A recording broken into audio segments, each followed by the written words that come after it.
Hola, buenas tardes.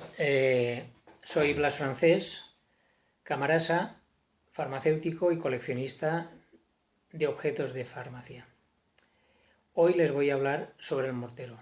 El mortero es un utensilio de madera, piedra, vidrio o metal con forma de vaso que sirve para machacar o moler semillas, especias, drogas con una maza o majador. A los que son metálicos se les llama almirez, palabra cuyo origen es árabe, almirás.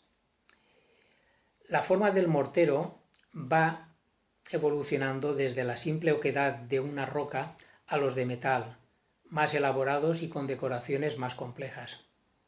Atendiendo a la forma del mortero, que en este caso serán los metálicos porque son los más maleables, podemos verlos con forma cónica, cilíndrica, troncocónica, campaniforme, globular, con forma de copa, etc.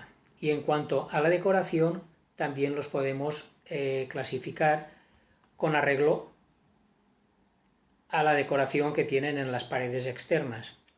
Así lo podemos observar con una o varias estrellas. Estas estrellas pueden ser grandes o pequeñas, con conchas, con hélices, con rosetones, con motivos heráldicos, con motivos religiosos, con motivos mitológicos, con vegetales, con cabezas infantiles, con inscripciones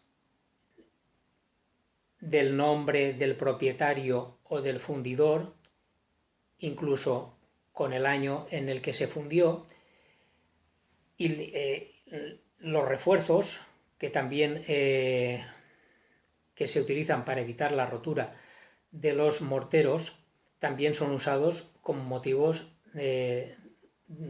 decorativos. El mortero aparece desde la antigüedad en diversas representaciones en las que se está trabajando con plantas. Unos ejemplos claros están en los jeroglíficos egipcios, en los frescos romanos, en los manuscritos árabes y prácticamente en todas las representaciones artísticas y gráficas en las que aparece una farmacia o un farmacéutico.